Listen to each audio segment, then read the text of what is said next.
Hey guys, welcome to another episode of Halftime Roomies. And on today's episode, we are going to rank the top 5 signings of the transfer window. And we're also going to talk about some very terrible signings in this transfer window. Yeah. So let's get right into it. At number 5, who do we have? At number 5, I think we have Leroy Sané. Agreed. 49 million pounds. Good business from City, money-wise. But I think better business from Bayern Munich to have a long-term successor to Frank Ribery and build the team this whole decade. Yeah, I think it definitely adds like a lot more pace into the team. They've got Alphonso Davies on the left. Now you've got Leroy Sané on the right as well. I think there's a lot of pace in this team. Probably one guy who's maybe going to help them do the double in the Champions League. Yeah, Really good signing. back to back. So at number 4, we've got Ruben Diaz. So why is Ruben Diaz here at number 4? Firstly, it's excellent business from Benfica, 63 million pounds. Good money for Ruben Diaz at 23 years old. But I think, and as I've been saying this for the last 6 or 7 months, Ruben Diaz is a defender that United should have targeted. There was no news about him being linked to anyone, and just overnight, City announced that they've signed Ruben Diaz. Yeah. Again, excellent way of doing business, really shrewd business. They've probably captured the centre back of the decade for their team. So again, good signing, should be probably number 4. Yeah, I think so. I think just adding to like City knew that they were weak in defense. They went in, got someone who they know is a solid centre back. They also, he's quick on his feet. He's a good passer as well. City play from the back. Perfect mold of like a Pep Guardiola player. So Ruben Diaz at number 4. At number 3, we've got Thiago Alcantara. Oh man, 20 million. I think Bayern might have wanted to have squeezed a bit more money for him, but at 29 years old, Thiago is a seasoned pro, serial winner at Barca and Bayern, and I mean Liverpool have just strengthened their midfield by tenfolds. Yeah, I think so. I think just having Thiago there just as a successor into James Milner. Yep. Again, adding a lot more pace into the team. Liverpool already play like some really quick football. Yeah. And Thiago is a wonderful distributor of the ball. So definitely needs to be. And 20 million, that's a bargain, man. Oh yeah, definitely. At number 2, we've got Thomas Partey. And there's no party like a Thomas Partey. Yeah. So this is Arsenal has finally shown intent that it's high time Kroenke starts putting money into the team, and Arsenal starts taking advantage of being one of the richest teams in the world. Really good business.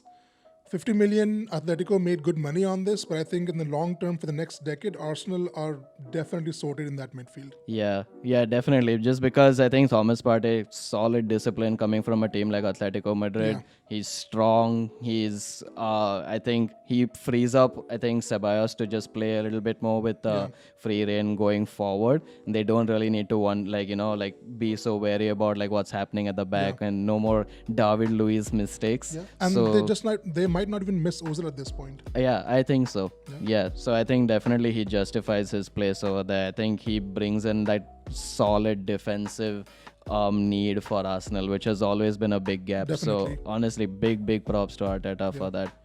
But at number 1, At number 1 is James. The name's Bond. James Rodriguez. James Rodriguez. Oh man. See, to be honest, I didn't have much expectation. I know that you loved this signing when we did the episode a couple of weeks ago.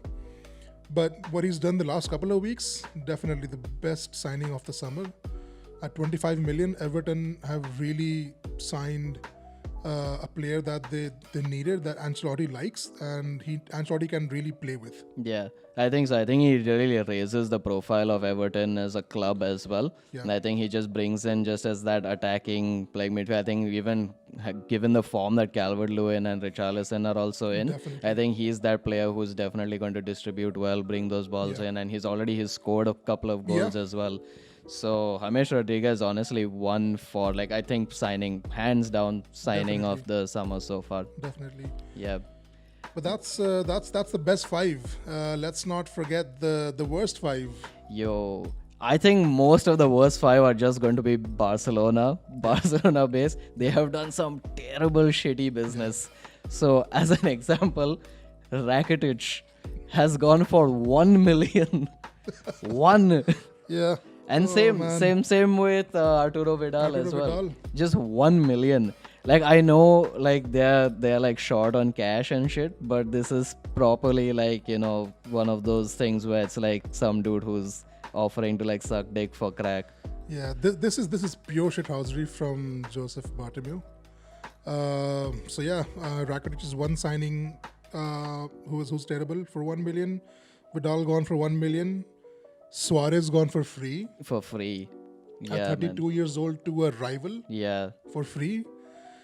And again, the fourth terrible signing has to be the Pjanic Arthur double deal. Oh yeah, dude, that was terrible to begin with. I don't know why Barcelona wanted to make an even older team. They already have like an average age of like 32 or something, Yeah. and then you're getting an even older player, letting a younger player go.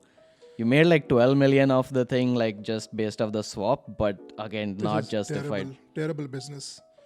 So I guess four of the most terrible signings or pieces of business have been done by Barcelona, and the fifth, So I'm gonna say Thiago Silva. Thiago I think Silva was not a good signing just because with the number of players that Chelsea have brought in, that you're significantly even adding to your wage bill too. And now you're getting someone like Thiago Silva.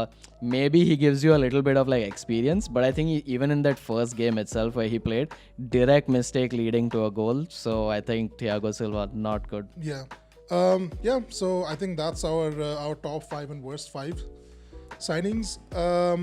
So who do you think had which team do you think won the transfer window, and which team do you think lost the transfer window? So for me, it's a toss-up between Chelsea and Liverpool for like just doing the best piece of business. I think Chelsea on quantity have brought in like a lot of good players, Yeah. but I think Liverpool knew they just had like a few pieces to plug, and they've got the perfect signings, long-term signings as well in Jota and Thiago. So for me, actually, I would go with Liverpool. Liverpool. But who do you think did the worst? Barcelona, man, terrible, terrible. They've been mismanaged this entire time. I think financially mismanaged. Transfers were terrible too. They've not gotten anyone who's exciting, and none of these players bring anything big to the team too. Like they've gone from an attack of having Messi, Suarez, and Neymar to now having Messi, Braithwaite, Dembele, and Griezmann has been a disappointment. So honestly, Barcelona the losers of the transfer window. Yeah, I would agree. For me, the losers have to be Barcelona for all the reasons you mentioned. An aging team didn't bring anyone of any solid quality this summer. Messi wanted to leave. He's been very vocal about his hatred for the president and the way they've dealt with the signings and the business in the club. So yeah, Barcelona have done the worst. If not for Barcelona, I would have said United, but thank you, Barcelona, for saving us. For me, the best team with the best window, I would have to say Everton, Oh yeah, true. Yeah. because James Rodriguez, Allen, and the guys they've brought in, it's I would have said City, but City already were at that level where they couldn't improve any further without adding Messi.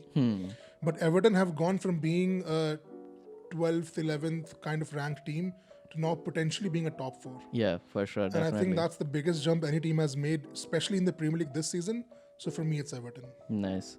Well, there you have it, guys. That's our top five and our terrible signings of the transfer window. Let us know what you think in the comment section below, and we will see you on the other side. But before we see you on the other side, as I always forget, don't forget to like, share, and subscribe, like I have forgotten to do it. See you guys. Cheerio. Toodles.